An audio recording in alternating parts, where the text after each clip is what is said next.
objective. Today we are going to be covering algebraic expressions.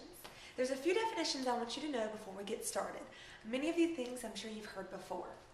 A variable. It is a letter that represents some number.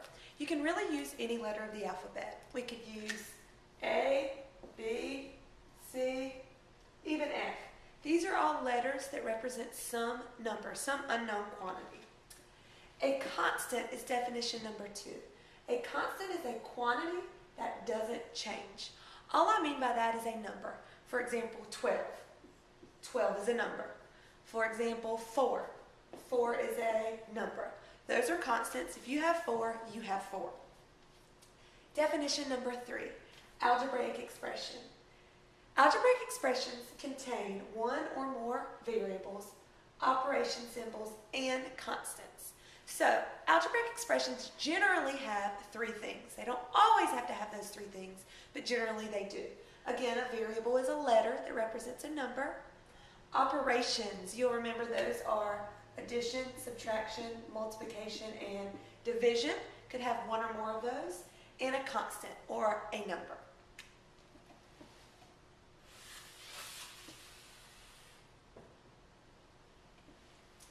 These are our 4 operations: addition, subtraction, multiplication, and division. And these are key words that let us know we want to use those operations. Some words that mean add are add, added to, plus, sum, and more than. Anytime you see these words, they tell you to add. Subtract, obviously subtract, subtracted from, difference, less than, take away, and minus.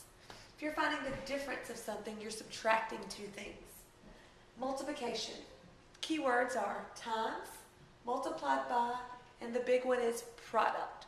Remember, product is the answer to a multiplication problem. So product is a keyword that tells us to multiply.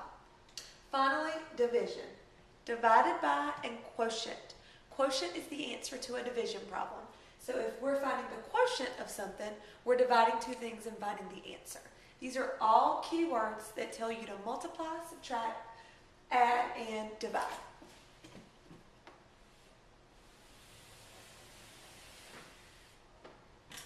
We're going to look at a few keywords to help us write algebraic expressions. So again, these are word phrases or sentences that tell us we're going to write a mathematical or an algebraic expression. Example 1, 12 less than y. Remember, it's always important to highlight or circle those keywords. Less than is a keyword. What does less than tell us to do? It tells us to subtract. So 12 less than y. So you have y, and you're taking 12 away.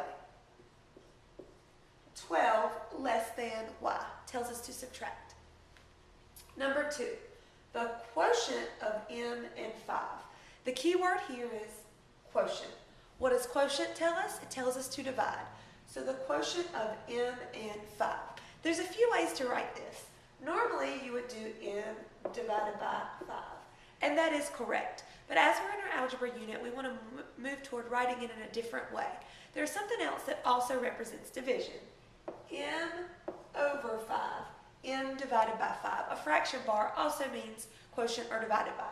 So this is really how I want you guys to move towards writing division problems. M over 5. Number 3, the sum of 2 times a number and 11. We have a few keywords here. First, sum. Second, times. The sum of 2 times a number and 11. You'll notice we don't have a variable here. When they don't tell you what variable to use, you may choose any letter you'd like. We'll use n for our variable. The sum of 2 times a number. How do we write 2 times a number? 2 times n. Notice here I did not use a multiplication symbol or dot. When 2 things are beside each other, multiplication is implied. 2 times a number. Second part, the sum of 2 times a number and 11. What does sum tell us? To add. So we are adding 2 times a number and 11. The sum of 2 times a number and 11 is 2n plus 11. Next, example 4.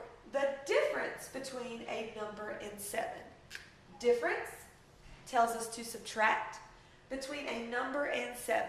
I don't specify what number, so we have to use a variable to represent that number. Let's use W. The difference between W and 7. Remember, difference tells us to subtract W and 7. The difference between W and 7.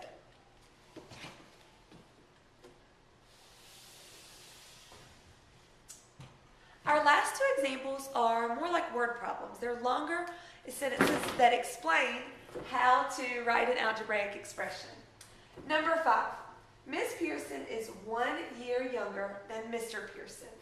If P represents Mr. Pearson's age, what expression represents Mrs. Pearson's age? So again, in this problem, we have Mr. Pearson and Miss Pearson in a problem. What things do we know? We know that P is Mr. Pearson's age. We also know we want to find out what is Miss Pearson's age. Start with your variable. If that is Mr. Pearson's age, how do I write Miss Pearson's age? We know that I am 1 year younger than Mr. Pearson. How do you write 1 year younger? Is it +1 or -1? Well, if you're younger, you're taking away. So P minus 1 would represent my age. For example, if Mr. Pearson is 30, 30 minus 1 would be 29. That means that I'm 29. I'm not, but that's just an example. All right, number 6. Chase bought some chips for $2.50 each. If C represents the number of chip bags bought, write an expression to show how much Chase spent.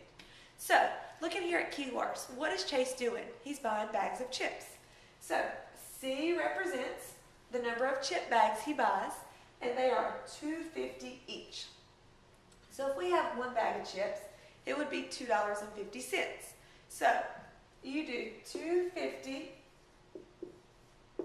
C, or 250 times C. Remember, because these two things are beside each other, multiplication is implied. 2.50 times C. If I bought 1 bag of chips, 2.50 times 1 is 250. If I bought 2 bags of chips, 2.50 times 2 would be $5. Multiplication is implied here.